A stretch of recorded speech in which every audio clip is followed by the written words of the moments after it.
I'm Dr. Justin Sledge, and welcome to this seminar to Behold the Throne, an introduction to Merkavah Mysticism. This lecture series is possible because of the generous support of the patrons of this channel. In fact, this entire channel is an experiment in crowd-funded university-level education made accessible completely for free. Open access, no paywalls.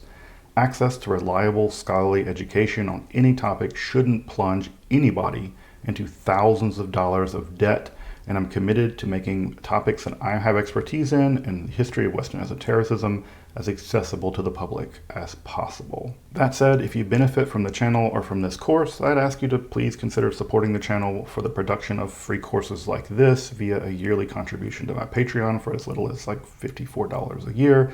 It's basically a cup of coffee a month. But I genuinely appreciate your consideration for supporting this channel and making this kind of educational content possible. But to be clear, I am grateful for the work that I'm able to do, and I'm very happy to welcome you to this open access seminar, To Behold the Throne, an introduction to Merkavah Mysticism. All right, everyone, welcome back to, we're now getting into the deep end. I say that, and of course, it's not like the apocalyptic is a shallow end by any stretch of the imagination, but I think we're now getting into the deep end in terms of we're going to be spending our day today in Tosefta, which not even pretty learned Jewish folks spend a lot of time in Tosefta for reasons that we'll get into. But what I want to begin with, and maybe because I don't think I framed this as well as I could last time, is that the text we're looking at here in the first slide is where we ended last time. And this is the famous passage from Tractate Chagiga in the Mishnah. And here, to give you some sense of time, right, the Mishnah is subjected to its final redaction by Yehuda Nasi sometime around 200, right? That's the general date given by scholars. So if that's the case, right, that by 200, we already have a prohibition specifically on expounding Maaseh Bereshit and Maaseh Merkavah, that means that's giving us a sort of, at this point, the prohibition tells us something is going on. So we know by at least 200 of the Common Era, they're forbidding something. And I think, as I often say, prohibition implies practice. And insofar as prohibition implies praxis, we have a clear prohibition here.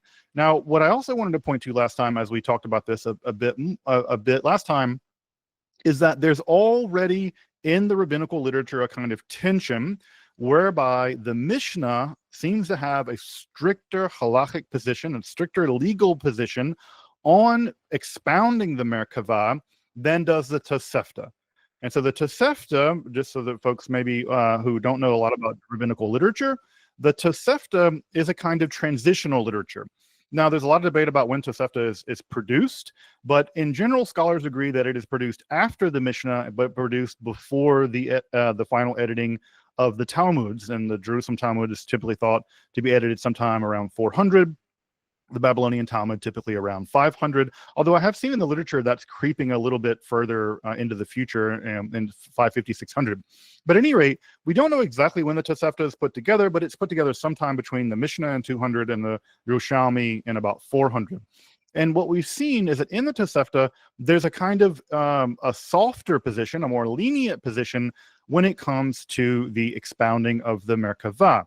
And as we'll see today, not only is there a more lenient position on the expounding of the Merkavah and the Tosefta, in fact, contains material, mystical material, what I think Halperin calls the mystical collection. It contains mystical material not found in the Mishnah, and also in some cases not found in the Gemaras either, in the Talmuds. So the Tosefta, for whatever reason, tends to remember a marginal rabbinical tradition whereby more mystical material, it's more comfortable with mystical material, and two, it seems to have a slightly less strict, more lenient opinion on the business of the Merkavah. And again, what can we expound about that? There's a lot that might be expounded. I think that what I might conclude from that is that at least some folks, maybe the folks who compose the Tosefta, they're more closely aligned with the Merkavah folks than the Mishnaic folks, right? So maybe the Mishnah, Yehuda Nasi and the people around them, they have a much more hands-off approach when it comes to the Merkavah business. whereas the editors of the Tosefta, perhaps this representing a minority position in the rabbinical world, they're a bit more amenable to it. But in order to show that, we're going to get into it. So what we have here, again, this is a very famous Mishnaic prohibition on the expounding of the Merkavah. Now, again, this is about expounding it. This is an exegetical prohibition. It's not a prohibition specifically around some kind of Merkavah praxis. But notice that it does frame itself as ma'aseh Merkavah, the doing of the Merkavah. And that is something that it is concerned about. So there are two things worth mentioning here. There's a question about expounding, and there's a question about what's underwriting the Mishnaic prohibition on the expounding. And it seems that what's underwriting the Mishnaic prohibition, or the Mishnaic warning, I guess, it's not quite a prohibition, but it comes pretty close to it, is that it seems to be the glory of the maker, right? The glory of God, that someone who has no concern or treats the glory of God lightly, that seems to be the worry. And again, what could be, if you really had a lot of respect for the glory of someone, you might not, basically sneak into their house. And that seems to be at some level, perhaps, what the Mishnah is worried about. So as I mentioned, right, our main concern here is exegesis and audience. Who can do the business of exegesis, and for whom can that exegesis be done for? So it's about, can you do it? And if you can do it, in whose presence can you do it for? But there's, again, another kind of tension here. And that tension is that the exegesis on mystical topics seems to be a kind of rabbinical mysticism in itself. So what we might have here is a kind of competition between mysticisms, which is to say that the Mishnaic writers, the Yehuda Nasi and the folks in the Mishnaic world, we might say, they're prioritizing the mysticism that matters to them, and that is an exegetical mysticism that rehearses the Sinai theophany. Whereas on the other hand, they know about this other kind of mysticism, this Merkavah mysticism, and part of what's going to happen in this collection here in the Tosefta, and certainly what happens in the Babylonian Talmud, in the Jerusalem Talmud, is that they are curtailing, right? They're curtailing who can do that and who can expound it. And also, as we'll see, a great deal of the ink spilled on the question of Ma'aseh Merkavah is going to be spilled on warning people about how dangerous it is. So it's not a critique saying don't do this. This is heretical. This is bad. You shouldn't do this forever. It's forbidden. It's usur. They're not going to say that. They're going to quarantine it to some degree. They're going to shift the focus from praxis to exegesis, right? And then they're going to prioritize exegesis as the kind of mysticism that matters most to them. So in some ways, this might be kind of I forget what the young people call it, when you sort of vaguely criticize someone on the internet. This is sort of vaguely criticizing the Merkavah people. And again, in the form of criticizing them, this is going to give us our first and earliest glimpse, aside from perhaps Paul, into the world of the Merkavah mystics. Right, sort of a vague posting or something like that. I forget the name of what they're doing, but this is the equivalent of vague posting, right? Anyone who was doing Merkavah mysticism would have looked at the Gemara and go, "Yeah, who you tell me? Like, I don't know how dangerous this is." So, at any rate, our best glimpse into this earliest strata in the rabbinical literature about this material is what is sometimes referred to as the mystical collection found in the Tosefta at Chagiga 2. Now, what's interesting here about the material found in Tosefta in Chagiga 2 is that this is a rare place where the Tosefta contains information not found in the Mishnah, nor always found in the Gemara. This is some of this literature is preserved only in Tosefta. And so that's an interesting thing. Now, if you've studied the Gemara, you know that a lot of Tosefta ends up in the Gemara as beresot or beretot, right? That's a pretty common way that material ends up here. In this case, there are cases where there's material in Tosefta that does not end up as beresot in the Gemara. Now, I know this is all getting pretty in the weeds, but this is kind of what you signed up for, right? So we're talking about different layers of rabbinical literature, how they get referenced and how they get through there. But here we find it here. Now, this is going to get really complicated really fast. It's already gotten complicated. It's going to get more complicated because what's going to happen here is that we have to be looking at two directions at once when we do Tosefta. To do Tosefta, we have to look back at the Mishnah, because the Tosefta is going to be in some sense responding to the Mishnah, including things from Mishnah, but also we have to look forward into both of the Talmuds, the Jerusalem and the Babylonian Talmud, because they're going to be commenting on some of the material from Tosefta. So we have a kind of four-way conversation here, right? A four-way conversation where Mishnah is informing Tosefta, Tosefta is being carried forward into the Talmuds, and the Talmuds are expounding upon it or not expounding upon it for whatever reason. So we're going to be moving back and forth here between a couple of different registers and a couple of different literatures. And as you probably know, the Jerusalem Talmud and the Babylonian Talmud share different emphasis, and they often they come to different conclusions in some cases. And so it'll be interesting to see how they mirror each other and how they're talking to one another. You're curious here, this is a pardes. This is a garden in Persia. One of the main terms that we're going to hear a lot in the rest of this course is the term pardes. So this term pardes comes from Persian. It's not a Hebrew word, an Aramaic word. It's not even a Semitic word.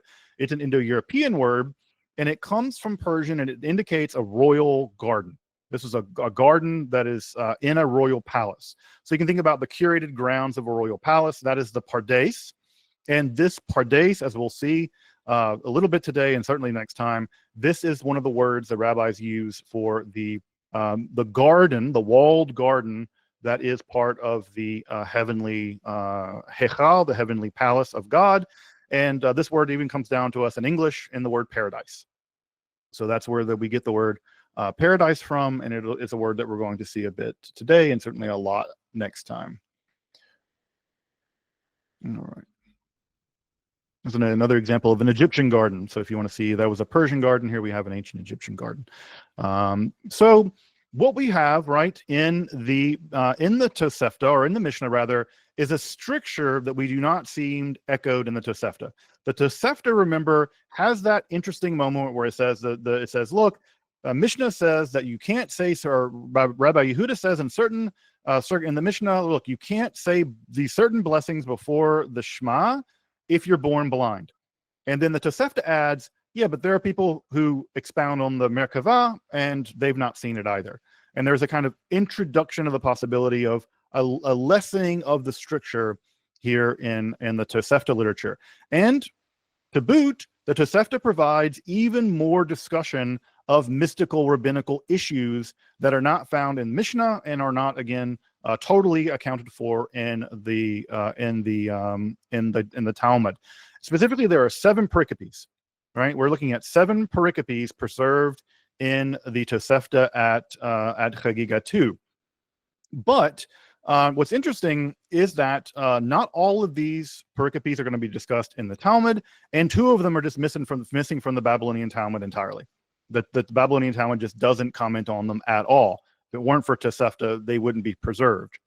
So there's a question here that both Schaeffer and Halperin raise, and I think it's an interesting editorial question.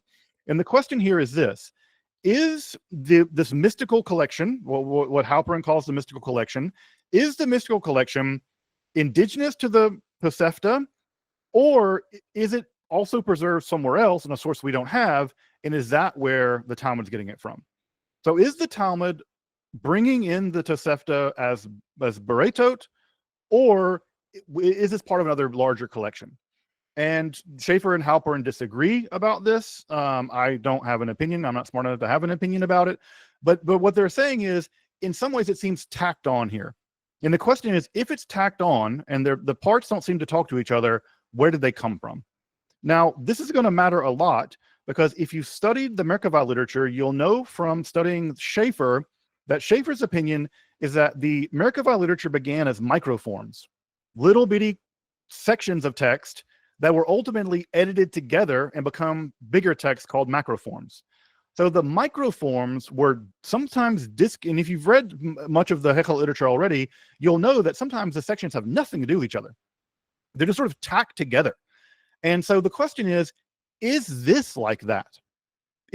Are these 7 pericopes found in Tosefta microforms? And if they are microforms, that's conspicuous, because then we see something structurally analogous to what will become, or what became, the Merkavah literature. So did there exist at this time, right, different chunks of mystical microforms, some of which would be edited together into the Hekhalot literature more generally. I think that implication is interesting. I think that's a really interesting implication because, one, it might be proof for Schaeffer's argument about the structural origins of the Hekhalot literature. But secondly, what might be really interesting is that we might have a glimpse into a mystical collection that would otherwise have been lost had it not been preserved in Tosefta, right? That's also very interesting, right? We have this thing that just barely survives as these kind of Mishnayot structured aspects of these texts found in Tosefta. So let's get into them. Let's get into 6 of the 7 pericopes, because as you can imagine, the one that we're not going to get in today is the 4 who entered Pardes, because that is going to take a whole lecture on its own, and that'll be next week. So we have 6 pericopes to get through. I'll get through them relatively quickly, or I'll try. We'll see. So there are 2 forms of mysticism, broadly construed, that are of concern for the Mishnah. One is Maaseh Merkavah, right, which was the one we're all here for, which deals with the nature of the divine throne and how to get there, right? Specifically for the rabbis, expounding on the divine throne, right? Expounding on the divine throne, or the section in Ezekiel.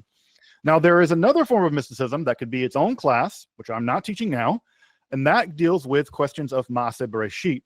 Maaseh Bereshit are questions about the origin of the universe and about what happened in the time, and I use the word time here in scare quotes, the time before creation. So Maaseh Bereshit, right? This is the very first word of the Hebrew Bible, right? Of Torah, Bereshit, right? Going at the beginning, at the head, at the beginning of things. This is what this form of mysticism is concerned about. Now, I know that for folks who studied Maimonides is going to try to get rid of this entire conversation by saying, look, there are all these weirdo mystics. They're all wrong. What Maaseh Bereshit and what Maaseh Merkavah are just physics and metaphysics according to Aristotle. Maimonides is going to go do his damnedest to try to flatten out and eliminate this mystical dimension of Judaism. He's deeply opposed to it. And so he's just going to say, look, it's just metaphysics and physics according to Aristotle. Don't make it anything more bigger than that. Although, again, if you buy into some of the arguments that Maimonides is secretly engaged in what is called esoteric writing, he might be dissimulating. And there's some reason to believe that he might be dissimulating as well. But at any rate, in the Maaseh Merkavah, we have both an exegetical tradition and a praxis tradition. We'll see that clearly on display. And when we get into the text here, so we have an exegetical tradition and a praxis tradition. Maaseh Bereshit, on the other hand, is much more mysterious. We don't have any literature that claims to be Maaseh Bereshit from this time period, and we don't have any direct references to people studying a text like Maaseh Bereshit, with one exception. And that, of course, is a very famous instance in the Gemara, where you have 2 rabbis studying a text called Hilchot Yetzirah. And they call it Hilchot Yetzirah in one section of, I think, Sanhedrin. And then they come down a little bit later and they call it Sefer Yetzirah. And of course, we do know of a Sefer Yetzirah that emerges in the late classical period. Whether or not the Talmud in that text are the same text, referring to the same text, we don't know. It seems like possible to me. But at any rate, this is where we get into the world of what is called Kabbalah Masit, which is practical Kabbalah, basically Jewish magic. And this is where we get things like golem making and stuff like that. So that's a whole other tradition. Maaseh Bereshit. Maaseh Bereshit is attached to things like Sefer Yetzirah and some other kinds of Kabbalah Masit. You can see here the very famous 1562, I believe, Mantua edition of the Sefer Yetzirah, which is, interesting enough, by the way, was not first published in Hebrew. Guillaume Postel actually published his Latin translation of it before it was published in Hebrew. So this is a place where a Jewish mystical text gets published in Latin before it gets published in Hebrew. So the first pericope, right? The first pericope that we want to deal with, and the Tosefta, deals with exploring the halachic, the legal container of Maaseh Bereshit. And there are specifically 2 halakhic boxes you have to check if you're going to expound on the Merkavah. The one is that you can't expound on it before more than one person. So it's a direct student-teacher, one-to-one exposition. You cannot, a teacher cannot expound on it to more than one student, which is hilarious because that's definitely happening right now. So at any rate, right, that's part of the prohibition. The second part of the prohibition, right, is that the only person that can do the expounding is one who is wise and understands of his own accord. Now, I want to impress upon you this again, right? The Mishnah is interested in the question of expounding and exegesis. So the question is, how can you expound upon it, right, unless you understand it? Well, how do you understand it if you've not at some level done it? Notice that the prohibition implies at some level that people were doing it. So the question is, right, the prohibition, I think, is proof that people were doing it, because you can only expound upon it at some level if you have done it. So this gets us into the kind of saying one thing, by saying something, you say something else at the same time. So what we're going to see here is that this rabbinical story is going to illustrate how this is going to work. So we have Rabbi Yochanan ben Zakkai, and his student Eliezer ben Arach. And if you know anybody from the Talmud, you'll know that Rabbi Yochanan is an extremely important Tana. In fact, in many ways, he may be the most important person, at least in the way that the Mishnah imagines itself. He may be basically the inventor of rabbinical Judaism, which is to say he is the person who single-handedly, in some ways, brought Judaism after the catastrophe of the destruction of the temple into basically a functioning new religion. And he has lots of great stories about Yochanan ben Zakkai, but his favorite student, his favorite student was Eliezer ben Arach. And so we have here a conversation between Yochanan ben Zakkai and his student Eliezer ben Arach. And what we have is Eliezer, right, Rabbi Yochanan is on a donkey, and Eliezer ben Arach is guiding them along the way. And Eliezer says, hey, I want you to teach me a parak, a chapter of Maaseh Merkavah. Right? I want you to teach it. Now, the language here, shanali, I want you to teach me one. Right? Again, the language here is very Mishnaic, very, very sort of like, I want you to shana, right? This is Mishnah. I want you to teach me a parak of Maaseh Merkavah. So the language here is exegetical. He doesn't say, let's go descend to the chariot. Show me how to descend. Like, descend with me. That's not the request. The request is, teach me a chapter, right? So even the language of praxis here is downplayed for the language of exegesis, of pedagogy. But Rabbi Yochanan knows of the prohibition described by the Mishnah, and he refuses to do it. He's like, nope, I can't do it. I can't expound in front of you, right? Well, why not? It's a bit strange, but we'll come back to this in a minute. So then an unusual kind of inversion happens. What ends up happening is Rabbi Eliezer says, well, if you're not going to teach me a parak of the Merkavah, I'll teach you. Right? Now, this just set us up for an interesting kind of dilemma. If Eliezer wants to learn it, if he wants to learn it from Rabbi Yochanan won't teach him. How is it that he's able to teach it? Right? It's an interesting there's a kind of delirium dreamscape logic going on here, that he wants to learn it, but he already seems to know it because he's going to teach it. So this is a sort of strange logic that is going on in the Tosefta. But what ends up happening is, how can he do it if he's allowed to? And Rabbi Yochanan says, sure, you go ahead, teach me. How can he do it? He can only do it if he's wise and understands of his own accord. So this tells us that Eliezer is engaged in some kind of Merkavah praxis, I would say. So then we have the question of, right, how can he do this? But at any rate, he begins to do it. He does allow him to teach him, and Rabbi Yochanan ben Zakkai dismounts off of the donkey. He wraps himself in his talit. Again, this would have been a garment that would have been worn more consistently throughout the day now than or back then than now. But he wraps himself in his talit, and he begins to lecture, or Eliezer begins to lecture him. Now, importantly here, we're not told of the contents of the lecture. Why? Probably because we're not allowed to, right? So we know that the lecture happens, but in this case, the Tosefta doesn't tell us what Eliezer actually tells Rabbi Yochanan. But what ultimately occurs is that Rabbi Yochanan rises up, he blesses and kisses Eliezer, and he says that Eliezer is proof of three things: that he understands, that he can expound, and that he practices. Mekayem, he can do it, right? Those three things, right, are interesting because the Mishnah only requires that you have two of them, right? That you understand of your own, you be wise, you be a chacham, and you understand of your own accord. Yochanan says, not only do you understand and can you expound, but you also practice. And that's, I think, an interesting addition that we see in the Tosefta, that there is a mention here of praxes. And I think this mention of practice might be a begrudging admission that there's something here more than just expounding and understanding. There's something beyond exegesis, which again, I think makes the rabbis, at least the rabbis of the Mishnah, a bit uncomfortable, but he's able to practice Mekayem of the divine chariot. Now, the Talmud comes back and does comment on these areas.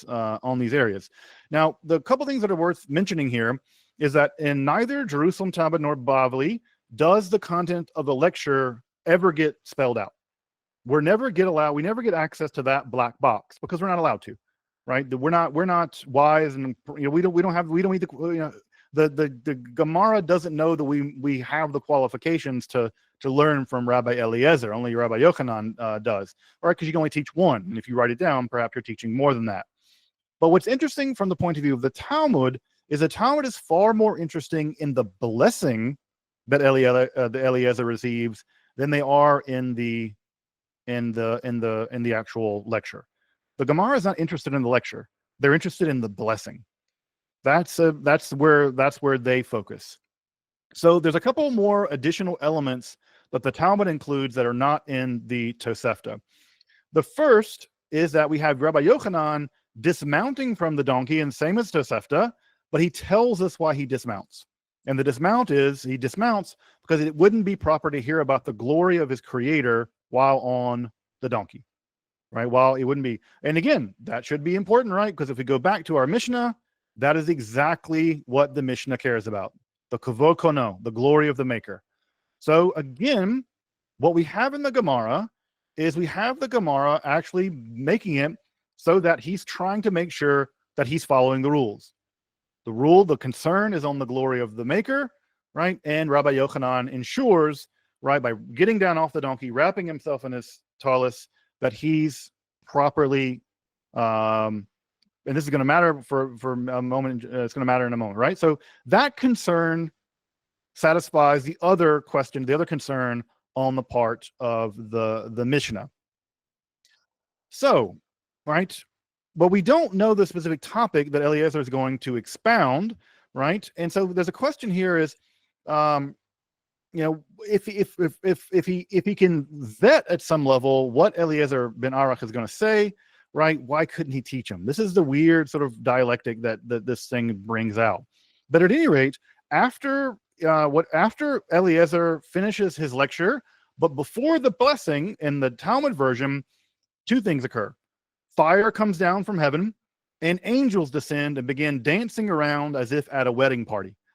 And then one of the angels confirms the teaching of Rabbi Eliezer that causes all of nature basically to sing out in a psalm. It's the trees begin to sing, and this the setting here now becomes again the Sinai theophany. What is happening? Rabbi Yochanan is sitting on a stone by a tree. Everything's on fire. We get a burning bush. We have angels all around, right? And we have a rehearsal of the Sinai theophany.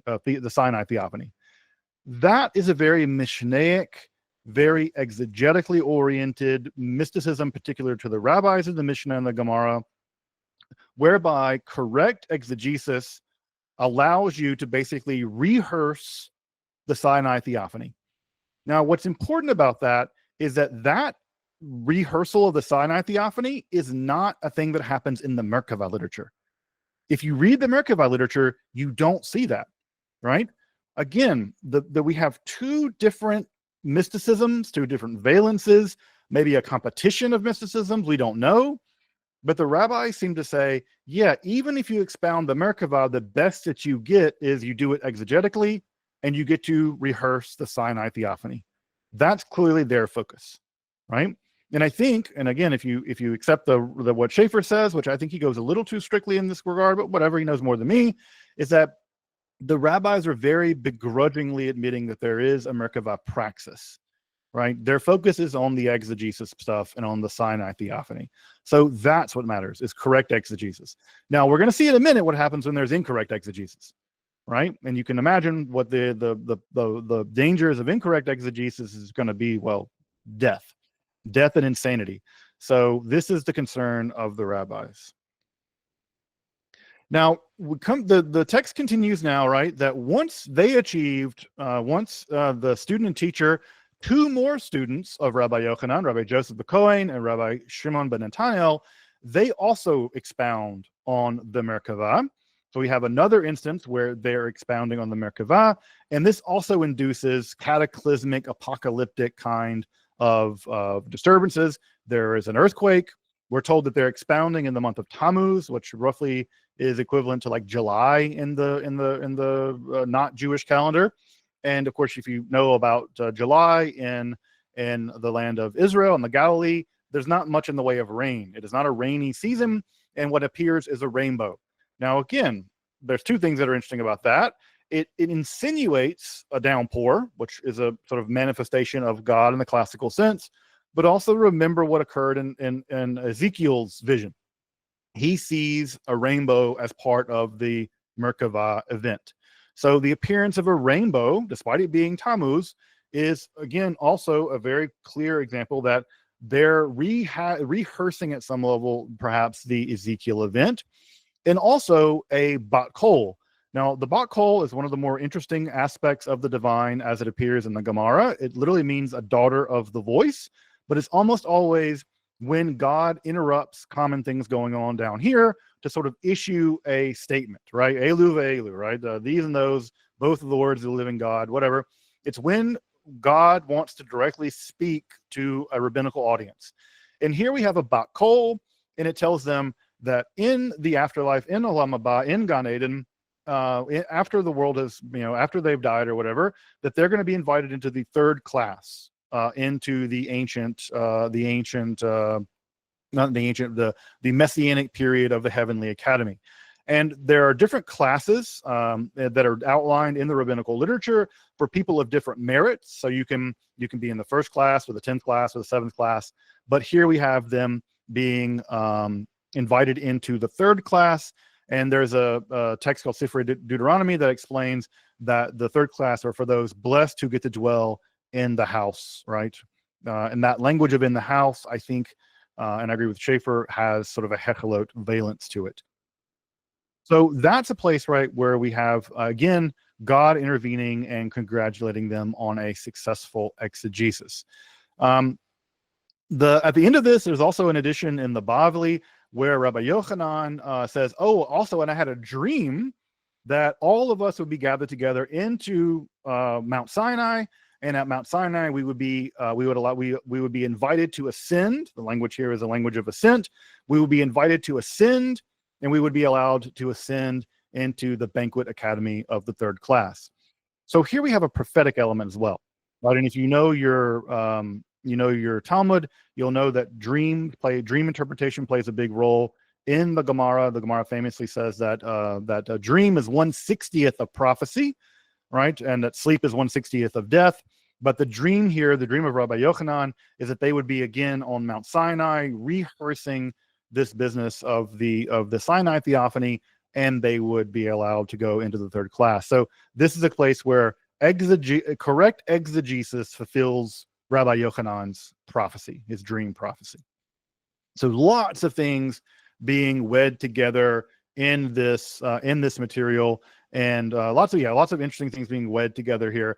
But two things seem to be wed together into one. And Schaeffer makes the argument, and I agree with him, that we're seeing what he calls a Merkavah intrusion. I love the idea that the Merkavah mystics are like intruding into the Gemara in the same way that they intrude into the Hekhalot. But we see here what he calls an intrusion, And the intrusion is the intrusion of some kind of Merkavah praxis into the exegetical theophonic mysticism, you might say, of the writers of the Gemara and the Mishnah. So this seems to be a place where, and in some ways, the Mishnaic writers, the Talmud writers, are co-opting the Merkavah.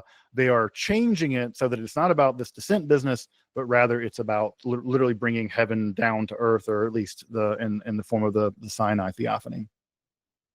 So again, complex textual elements here at work, without any doubt.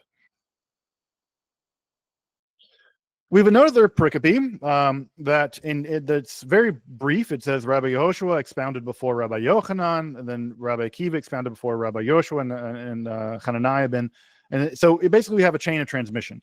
Now, you know that this is a thing that in the Mishnah famously establishes a chain of transmission like this at the very beginning of Perkei Avot, and the whole purpose of that is to establish the fact that the authority of the rabbis is legitimate, and its legitimacy goes all the way back to Mount Sinai.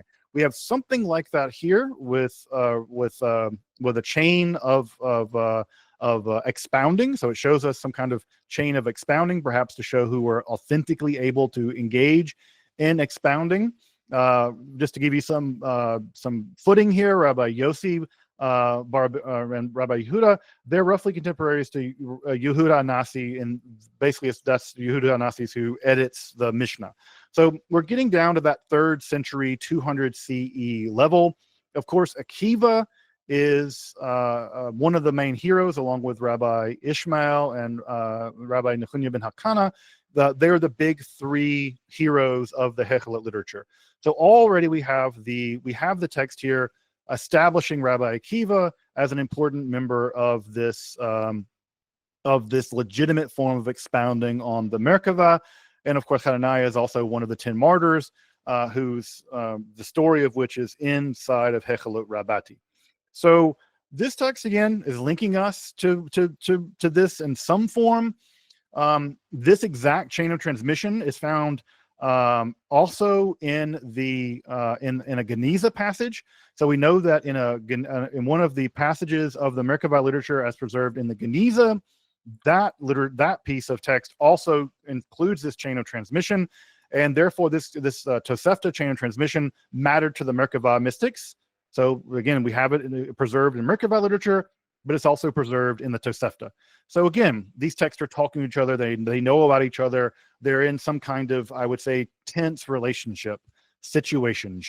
So they know about each other, and they're talking to one another and know about each other. Now, what's interesting is that the Jerusalem Talmud includes a very terse statement after this chain of transmission, and it says, "From then on, their knowledge was not pure." Right? From then on, their knowledge, their heart was not their heart wasn't into it. Now, what's going on with this is not clear. Right? It's clearly the writer of the Jerusalem Talmud at some level editorializing either on specifically these sages, or their knowledge may be the knowledge of Merkavah mysticism in general. Right?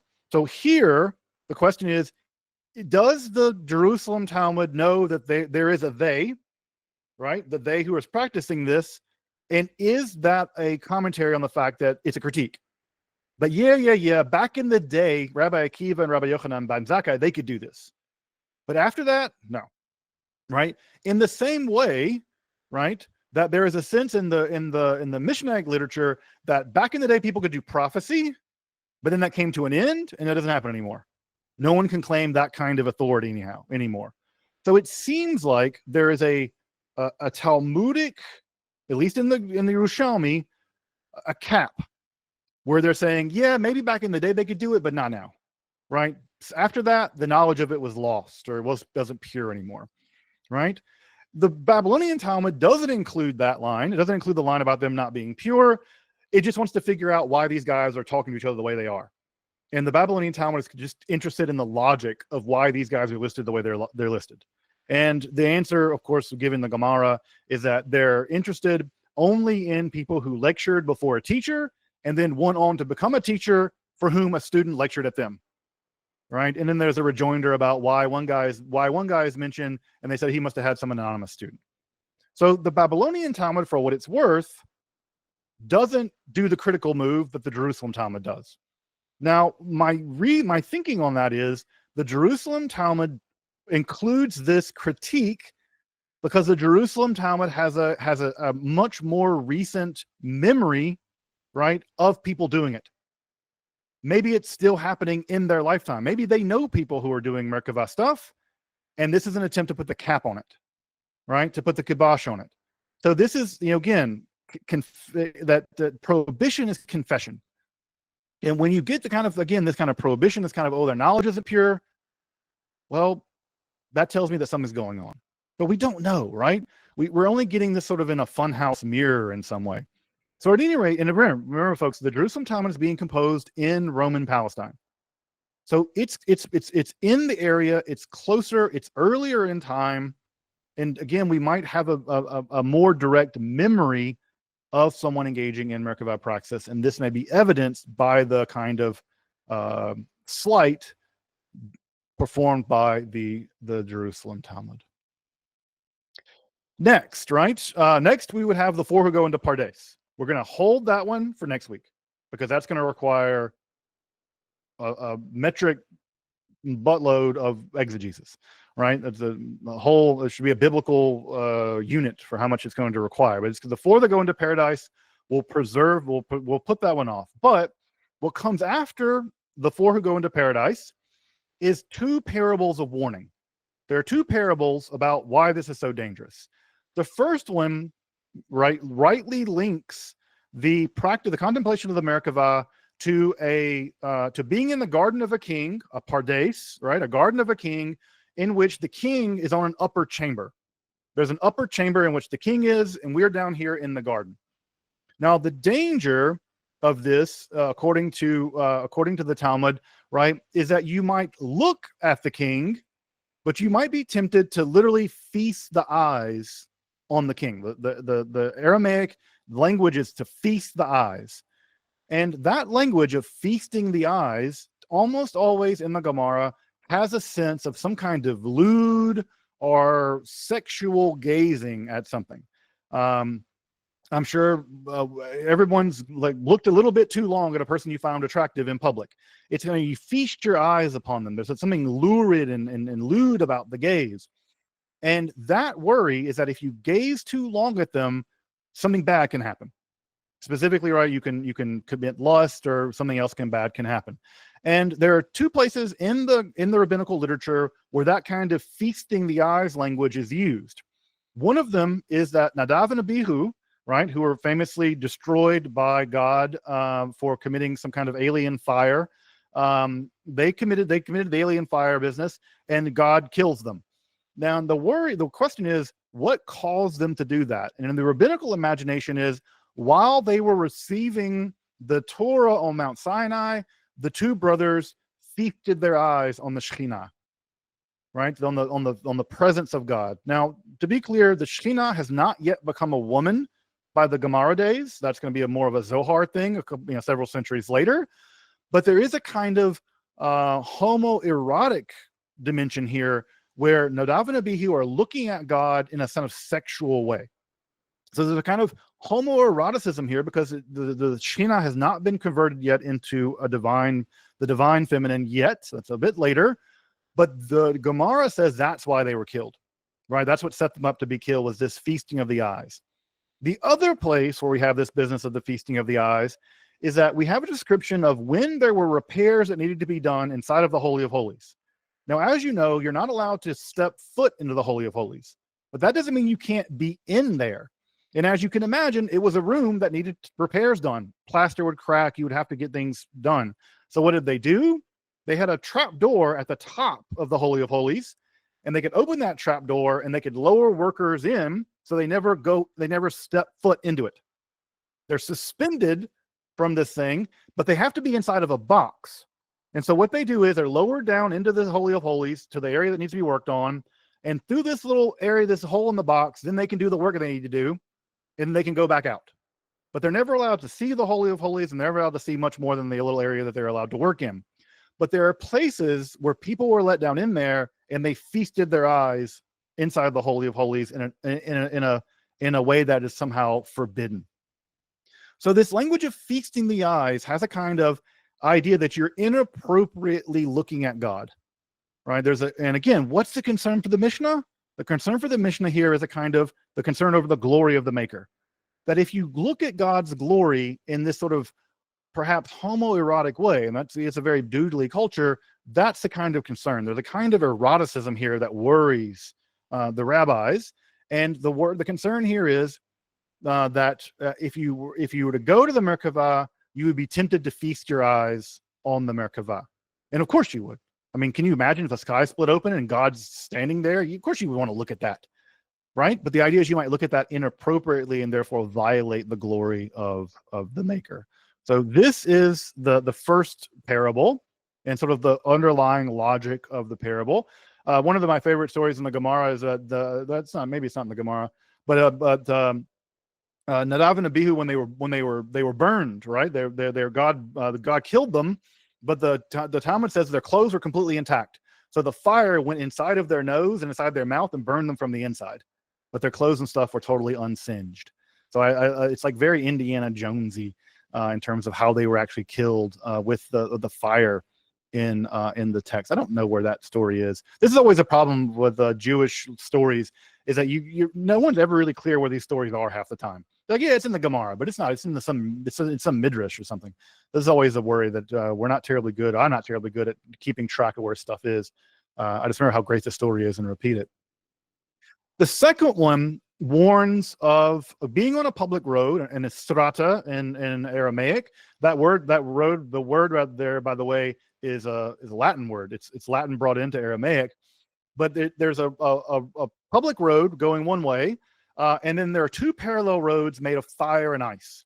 Now, again, remember back to Enoch. Enoch imagines the heavenly Hechal, the heavenly temple, to be composed of fire and ice. Now, the degree to which the rabbis are conjuring that vision, I don't know, but right, we have here the idea of if you go too far in one direction, you'll get burned. If you go too far in the other direction, you'll get burned. It even says burned, I guess like freezer burn, but you'll get burned by the ice. You'll get stung by the ice. The Jerusalem Talmud comes back in and adds a layer of interpretation to make sense of this prohibition. And the Jerusalem Talmud's prohibition is, if you go too close to Torah, it will burn you. Now, again, the rabbis do imagine Torah to be made of fire. That is a very typical image in the Gemara of the Torah as being composed of fire. In fact, sometimes the Sefer Torah, the scroll, is said to be made of two kinds of fire: black fire on white fire. Right? That there are two layers of fire that are the Sefer Torah. So if you go too close to Torah, you'll get burned. But if you go too far away from Torah, you'll freeze to death. So you have to get just close enough to warm oneself by the light of the Torah, is what the Jerusalem Talmud says. So the worry here, now again, this should be something interesting, right? Because one of the things that you hear repeatedly in the Talmud is you need to cleave closely to the Torah. You need to stay closely to the Torah. The worry here is that it can kill you. The Torah is dangerous. So it's probably not the sections of the Torah that are dangerous, like the sections of, I don't know, don't eat pork. I'm pretty you can study those all you want. But there are clearly some aspects of Torah which are dangerous. What are those aspects? Masa Bereshit, Masa Merkavah. That's almost certainly, right? You've given the context of this warning. That's almost certainly what the writer has in mind. Is that, look, study the Torah, but don't stay away from those sections, right? And by the way, even the sections on sexual prohibitions, right?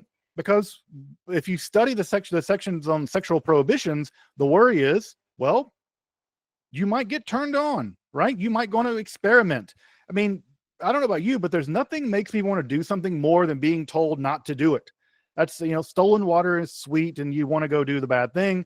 And for the Torah, sexual violations are among the most horrifying. It's one of the few things that you have to commit martyrdom for. And the worry is if you study them too closely, well, that cousin starts to look a bit more attractive than she did, a little bit, or whatever. Aunt or something, God forbid. So Not to kink shame anyone, but the Torah says no.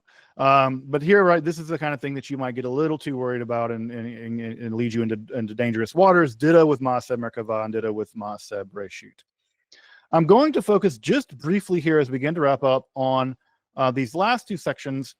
The last two pericopes have to do with Maaseh Breshit.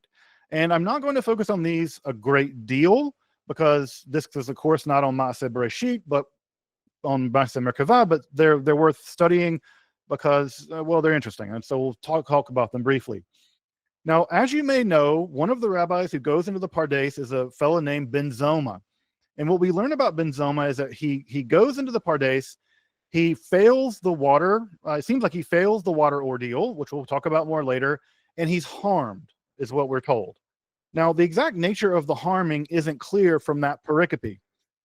But what we learn is that in this pericope here in the Tosefta and also in the Bavli, is that we learn the nature of how he was harmed. And what we see is his teacher, Rabbi Yehoshua, is walking to him on a public street. Notice we have the same word istrata here, right? They walk in a public street, and Ben Zoma doesn't greet his teacher. Now, this is an enormous breach of decorum in the rabbinical world. If you see your teacher, you're supposed to rise up. In fact, in the Babylonian Talmud, he's sitting down and doesn't even rise up when his teacher comes near him. If you're in a room in the Jewish world and your teacher walks in the room, you stand up. Rabbi Ben Zoma doesn't even greet him. It's like he doesn't even see him. Why doesn't he see him? Because he's outside, right? This is language that says he is outside. He's gone insane. Mibachutz. He's gone out. So what's happened here is that Rabbi Ben Zoma has seen some cosmological entity. Specifically, he's seen the division between the upper and the lower waters. Now, you'll know from Genesis that that's one of the first things that God does, is he splits the upper and lower waters. Now, one of the things that we remember back from our prohibition in the Mishnah is that it's better to have never been born than to worry about, to think about, right? To dorshe, to go back and think about, to investigate matters from the beginning. The Mishnah says it's better just not to have even been born than think about that stuff. And some of you have even gotten yourself into an existential crisis thinking about what happened before the Big Bang or something. It can make you kind of crazy. And there's wisdom in these prohibitions, folks. And so there's a prohibition here that says, don't think about that stuff too much. What happens is, Rabbi Ben Zoma has seen it. He's seen the gap between the upper and lower waters. And how big is it? It's less than a handbreadth, right? It's a tiny, tiny gap, right? And he says he likens it to an eagle, or sometimes this gets translated as different kinds of entities, right? As an eagle approaching their nest, touching it and yet not touching it. But there's a problem Ben Zoma comes across. If the distinction, if the layer between the upper and the lower waters is only a hair's breadth, right? A hand's breadth, how could it be that the Spirit of God could hover over those waters? God has to be titanic. How can God fit into a tiny little gap between the upper and lower waters? But if you know your Genesis, you know that Ben Zoma's made a mistake. Why? Because God's Spirit hovered over the waters before the upper and lower waters were separated.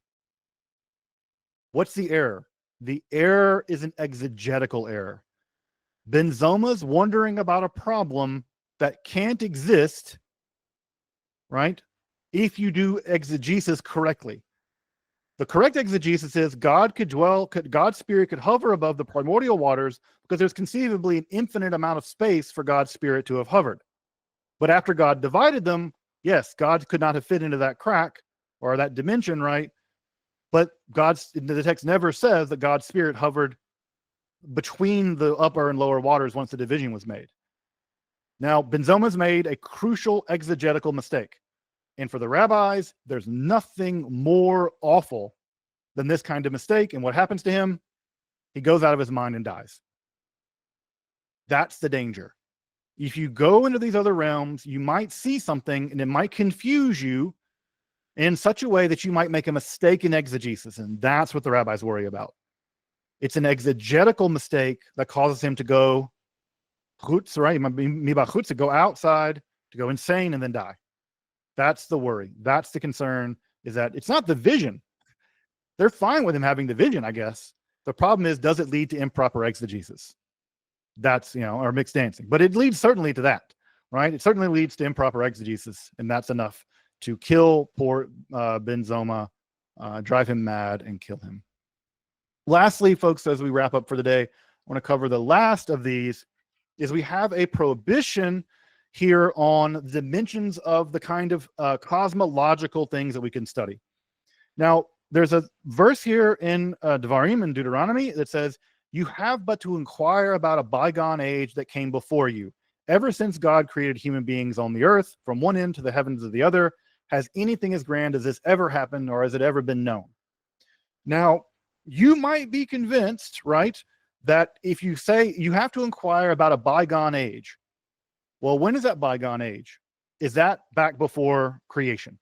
And the Gemara says, no, it says before you came to be, right? Ever since you came to be. So you can study that. That's fine, right? So it's not allowing you to study the beginning, right? But you can study since you came into being. Well, maybe it means you can only study things that happened after day 6, after the 6th day of creation, right? Because it says, since you came to be, human beings on the earth. But no, it says, right, from one end of the end of the heaven to the other. You can study all the way back to day 1, but not before day 1. Not before day 1. Lastly, right, this might say that, oh, you can study the heavens from the heavens and the earth. And so maybe it's a warning that allows you to study above the heavens and below the earth, the neither world. And the text says, no, you can study from one end of heaven to the other, right? But no further than that. So you're allowed to study from one end of the heavens to the other, but not above the heavens, right? And again, this speculation seems to be a prohibition around speculation on Maaseh Bereshit. And the worry here is, if you contemplate areas outside of the cosmological realm that you're in, this could be a problem, and it could cause you to have the kind of issues that go and get you killed. Now, notice here, it's not a praxis thing. It's a speculation thing. It's a thinking thing. And again, I just want to reiterate, this is good advice, actually. I mean, think about how crazy people get, how crazy you may have gotten thinking about what goes on inside of black holes, or what happened before time, or what's going to happen after the heat death of the universe, or whatever. These existential scales of things can be maddening. And the rabbis are simply saying, focus on this world. Focus on this world. This is the world that matters. And if you start focusing on that other world, or beyond this world, or below this world, it's just not good for you. It's just not good for you. It can make you crazy. Maybe you end up like poor Ben Zoma. And maybe even worse, you see something that you can't unsee, right? You see some cosmological thing that now makes you crazy. And I don't know about you, but I've definitely had that moment where I've looked at some of these deep star images from like the James Webb Telescope, and they take a little piece of the sky that's only this big, and they show you there's billions and billions of galaxies in that. That can make you feel crazy. It can give you existential dread. And I think that the idea is, if you're focusing on, again, I include here the image of the background cosmic radiation. If you focus on those things, it can make you crazy. And so focusing on this world, the world that you do have some sense of control over, or some sense where you can do things, makes more sense. So I think that the rabbinical prohibitions are not unwise. We may not like them, but at some level, there is some wisdom in them. But at any rate, what we have to come back to next week is really the central story in this literature of the 4 that go into paradise. And what we're going to see is that the rabbis are going to spend an enormous amount of time showing us that, first of all, they did make this journey. There are 4 who go into Pardes, right? The rabbis at some level have to include this narrative in the Tosefta, and eventually they have to comment on it in the Gemara. So it happened, and they have to comment on it. But what is going to be their comments? Their comments are going to be to shift the attention again to maybe what they've conceived to be a superior theophonic mystical exegesis. So that's the first thing. And secondly, they're going to frame the story as one big warning. One big warning, because 4 go in One dies, one goes crazy and then dies, one becomes the unimaginable, horrible heretic, and one survives safely. Rabbi Akiva. And the idea is, are you superior to Rabbi Akiva? Do you want to run those odds? 1 in 4? So the question here is, shift it to exegesis and then shift it to a warning. And our Hekhalot literature is going to be, hold my beer. We're going to do this. And that's what's so fascinating about the Hekhalot literature.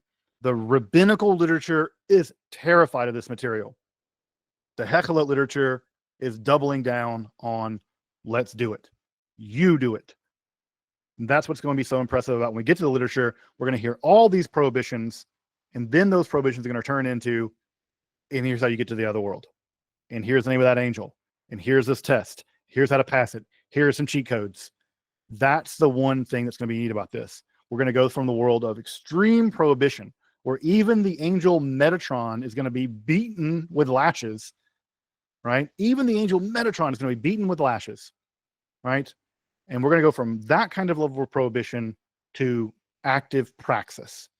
And I want that, that's part of the reason why we're dwelling on this literature so much, is I want everyone who's reading this material to feel the gravitas of those prohibitions, so that when we do shift to praxis, I hope that it has all the jarring effects that it should. Because it's supposed to be something that's deeply terrifying, drives people crazy, gets people killed, and then we're going to be in the land of doing it. So next week, we turn to the 4 who enter Pardes and the unfortunate and terrifying fates of 3 of them who did not survive.